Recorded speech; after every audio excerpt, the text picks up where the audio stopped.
about metals. Physical properties of metals and nonmetals alone is not sufficient to classify elements because there are many exceptions.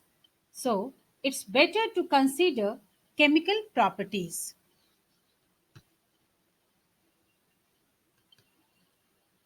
Most metal form oxides which are basic in nature, whereas most non-metal form oxides which are acidic in nature. When we talk about metals, they form oxides. For example, magnesium, when burns in presence of oxygen, form magnesium oxide, which when dissolves in water, form magnesium hydroxide. Similarly, nonmetals like sulfur, when treated with oxygen, produces sulfur dioxide, which when dissolves in water, produces acid called sulfurous acid. So, most metal form oxides which are basic in nature, whereas most non-metal form oxides which are acidic in nature.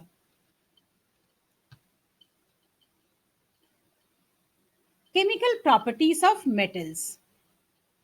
Chemical properties of metals is due to their electropositive character, and their chemical reactivity can be explained in terms of activity series of metals.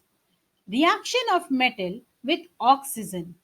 Metals like sodium, potassium, magnesium easily burns in air and produces color to the flame. Like sodium produces golden yellow color, whereas potassium produces lilac or violet color, magnesium produces dazzling white flame, copper gives blue color, aluminium gives brilliant white color, etc. This is because metal atoms or ions are heated in a flame, they get ionized, absorb heat energy, and hence get excited by promoting the valence electron to the higher energy level. When these excited electrons come back to the ground state, they release energy in the form of light, which gives a unique spectrum which when passed through the spectroscope. And if light falls under visible spectrum, we are able to see a characteristic color. That's why flame test is used as one of the preliminary tests for the detection of elements in salt analysis, where paste of metal salt with conch HCl is prepared to convert salt into chlorides, since metal chlorides are more volatile, and therefore by using platinum wire along with the paste of salt when subjected to non-luminous flame gives characteristic color. Clear, student? It is advised not to view flame through naked eyes because it may affect the eyesight. We must view the flame using cobalt blue glass. This glass acts as optical filter and filters out undesired strong light. Moreover, after burning in air, metal surface appears dull. That is, they get tarnished due to the thin layer of oxides. Most of these oxides are insoluble in water, but some metal oxides are soluble. Almost all metal combines with oxygen to form metal oxides. Let us see the properties of metal oxides. Solubility of what solubility in water. Most of the metal oxides are insoluble in water, but some metal oxides like sodium oxide, potassium oxide dissolves in water to form alkali. Basic nature.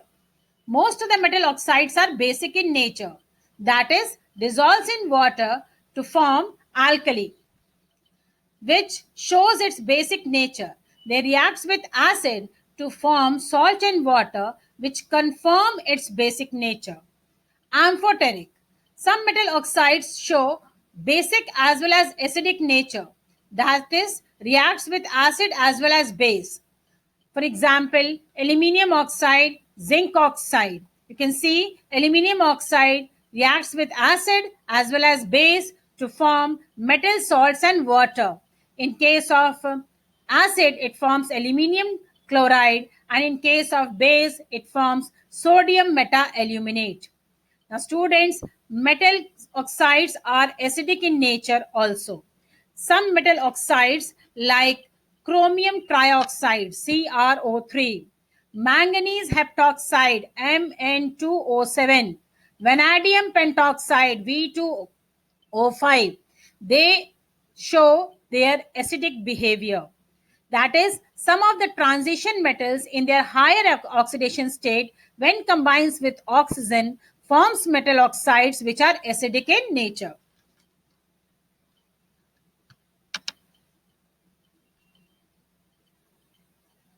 The reactivity of different metals with oxygen is different.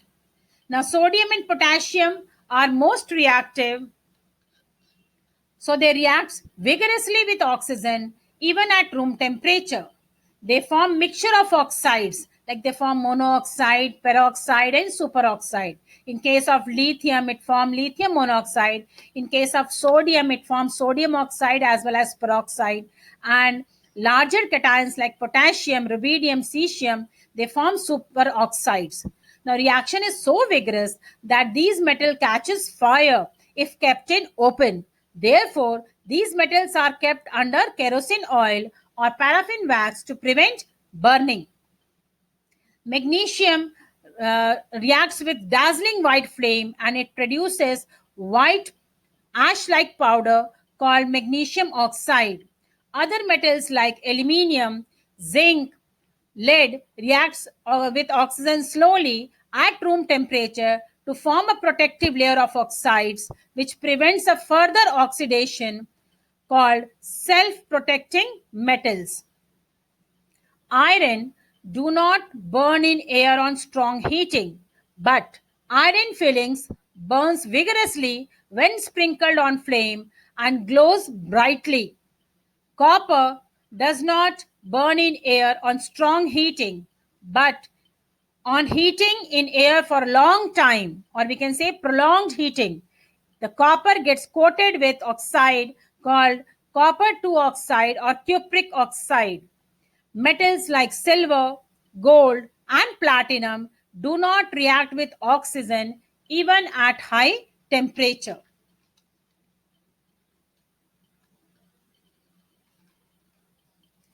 Anodizing. It is a process of coating a thick uniform layer of aluminium oxide on the surface of aluminium article. Thin, non-uniform oxide layer is formed when aluminium is exposed to air. However, to have thick and uniform layer of oxide, anodizing is done electrolytically by taking dilute H2SO4 in the electrolytic tank and aluminium article to be anodized as anode. The oxygen liberated at anode on electrolysis combines with aluminium to form required thickness of oxide layer. Moreover, this oxide layer can easily be dyed to give beautiful look to the aluminium article.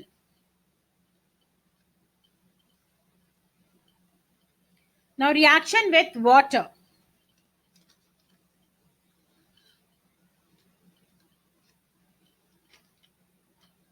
Metal reacts with water to form metal hydroxide or oxide with the liberation of hydrogen gas. You can say this, some are forming metal hydroxide and some metals are forming metal oxide on treatment with water. Let us see the condition. The reactivity of different metals with water is different. For example, Sodium and potassium reacts with cold water very violently and is highly exothermic. Hence, the hydrogen gas evolved catches fire due to excess heat. As you all know that hydrogen gas is combustible and highly inflammable. Calcium catches reacts at room temperature but do not catch fire. Okay, calcium reacts with water at room temperature and the reaction is less violent. The heat evolved is not sufficient for hydrogen to catch fire. The bubbles of hydrogen stick to the surface of calcium and hence it starts floating. Now, coming to the magnesium, it does not react with cold water, but it reacts only with hot water or steam. When reacts with hot water, it produces magnesium hydroxide and it will also starts floating due to the hydrogen bubbles which stick to the surface of the metal. But when magnesium reacts with steam, instead of forming magnesium hydroxide, it forms magnesium oxide and the hydrogen gas is liberated. Similarly, aluminium, iron, zinc neither reacts with cold water nor with hot water, but they react with steam only to produce aluminium oxide or iron oxide along with or zinc oxide along with hydrogen gas. You can see the reaction. Aluminium, when treated with steam, produces aluminium oxide and hydrogen gas. Similarly, iron, when reacts with steam, produces oxide. Which oxide it is? Magnetic oxide of iron with the hydrogen gas. Remember, student, lead, copper, silver, and gold do not react with water at all.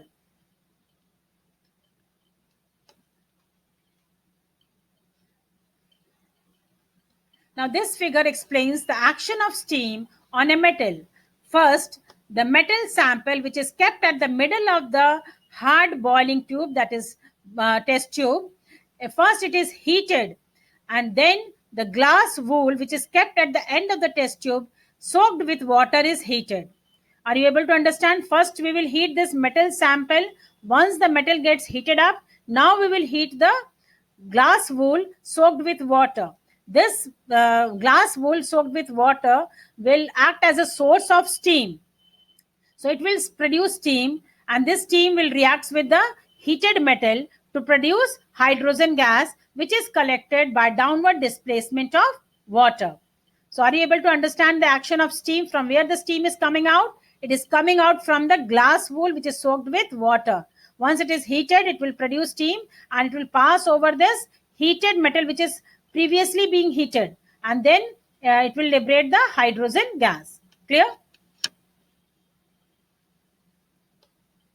Reaction with acid, that is dilute acid. On the basis of the reactivity with dilute acid like HCl or H2SO4, or we can say non-oxidizing acid, metals classified into more reactive metal and less reactive metal. More reactive metals are those metals which are placed above hydrogen in the reactivity series, and they are capable of displacing hydrogen from acid or water and release them in the form of hydrogen gas. Whereas less reactive metals are those metals which are placed below hydrogen and they are incapable of displacing the hydrogen from acid or water and therefore show no reaction with dilute HCl or H2SO4. Now the reactivity varies from metal to metal. Clear? Now, all active metal do not react with same rate. That is, different metals show different rate of formation of bubbles of hydrogen gas, different amount of heat is evolved, and different vigor of reaction is observed. For example, sodium and potassium reacts very violently. Calcium reacts vigorously. Magnesium reacts rapidly. Aluminium initially reacts slowly, but once the protective layer, that is aluminium oxide, is dissolved, the reaction becomes fast. Zinc reacts slowly. Iron reacts very slowly. You can see this reaction, very important. Iron, when reacts with dilute HCl, produces ferrous chloride, not ferric. Why only ferrous chloride, not ferric? Because the hydrogen gas liberated prevents the further oxidation of iron. Hydrogen gas act as reducing agent, hence it will not let the iron to further get oxidized. Therefore, the product obtained is ferrous chloride, not the ferric chloride. Is it clear, student? Now, when we talk about copper, mercury, and gold, they do not, that is, copper, mercury, and silver, they do not react with dilute HCl or H2SO4. That is, no bubbles are evolved when copper reacts with dilute HCl and H2SO4. Now, in case of gold and platinum, they do not react with dilute acid at all. Okay. Now, metals when reacts with dilute nitric acid, that is oxidizing acids, no hydrogen gas is evolved because nitric acid is a strong oxidizing acid which oxidizes hydrogen gas into water and itself get reduced to an oxides of nitrogen like N2O, NO, NO2, etc. Only metals like magnesium and manganese, remember student, only metals like magnesium and manganese reacts with very dilute nitric acid to give hydrogen gas because over dilution decreases the oxidizing action of nitric acid and therefore magnesium and manganese reacts with nitric acid and produces hydrogen gas. No other element produces hydrogen gas with nitric acid.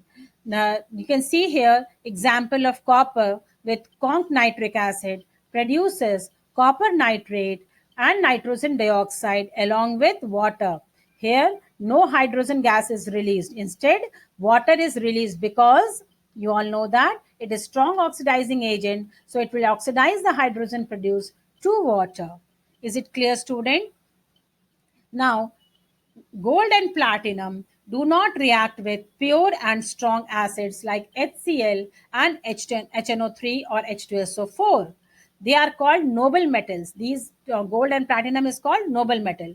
But these metal can dissolve in a mixture of conc HCl and HNO3 in the ratio 3 is to 1 by volume. This mixture is called aqua regia or royal water. This mixture is highly corrosive and fuming liquid. So, when the 3 volume of HCl reacts with 1 volume of nitric acid, it produces water, nitrosyl chloride, and nascent chlorine. This nascent chlorine reacts with gold to form auric chloride. Here it is misprint. You change this 2 into 3. Okay, Roman number, gold 2 chloride it is written here. Student, please change it to 3. Okay. It is auric chloride, gold 3 chloride. And with platinum, 4 molecules of nascent chlorine reacts to form platinic chloride, that is platinum 4 chloride. Is it clear, student? Now, you see this figure. This figure explains how metals show different rate of reaction with different acid. Here we are taking zinc as a metal and different acids used are dilute HCl, dilute H2SO4, dilute HCl, dilute nitric acid, and this one acetic acid. Okay, now you all know that metals show different rate of reaction with different acids. So when zinc is treated with dilute HCl, it will form zinc chloride and hydrogen gas. The reaction is very vigorous and the rate of formation of bubbles of hydrogen gas is fast and the reaction is highly exothermic. Similarly, when zinc reacts with dilute sulfuric acid, it produces zinc chloride and zinc sulfate and hydrogen gas. Clear? And here also the reaction is very vigorous and the rate of formation of bubbles of hydrogen gas will be fast and the reaction is exothermic. But student, when zinc reacts with acetic acid, it forms zinc acetate and hydrogen gas. But the rate of formation of bubbles of hydrogen gas will be slow in case of acetic acid. Moreover, the heat released will be less and the reaction will be less violent. You can see the difference in the rate of reaction. Is it clear? Now, one interesting thing, when zinc reacts with nitric acid, it will not at all produce any hydrogen gas. Instead, it will produce water. Are you able to make out the difference, students? Now, why the soap solution is used here?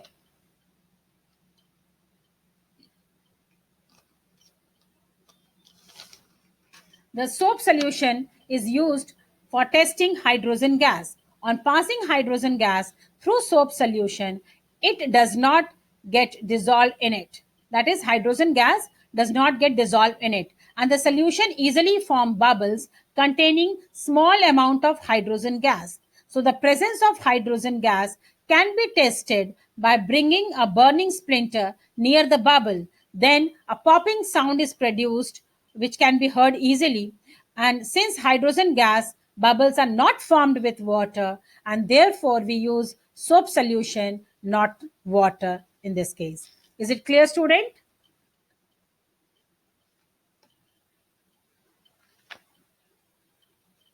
Now, reaction of metal with other metal salt solutions.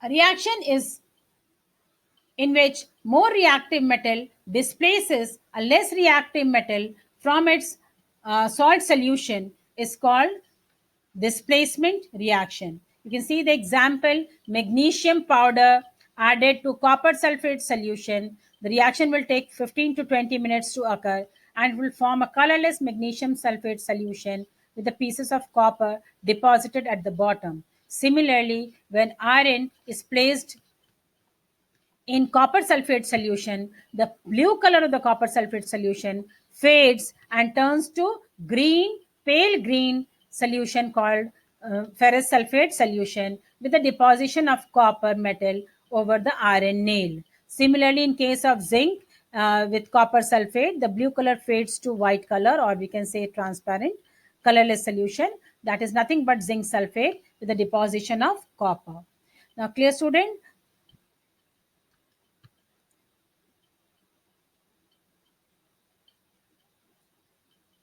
Reactivity series of metals. Arranging of metals in the decreasing order of their reactivity is called the reactivity series of metal. Now, what makes us to develop this series? This series is developed on the basis of displacement reaction. In the higher class, you will study more convenient way to develop this series is to make the metals arranged on the basis of their electrode potential value. Okay, now among these theories you can able to make out potassium is most reactive metal. Now these series include only the common metals which are used in our day to day life. Clear? Reaction with metal. The reaction of metal with chlorine. More reactive metals reacts with chlorine to form metal chlorides at room temperature, but less reactive metals react with chlorine on heating. You can see the both the reactions. In case of sodium, it will occur at room temperature, but in case of iron, it needs heating. Now, pay attention here, students. Iron with chlorine forms ferric chloride because chlorine will act as strong oxidizing agent, so it will oxidize the iron to its maximum extent. As a result, ferric chloride is formed.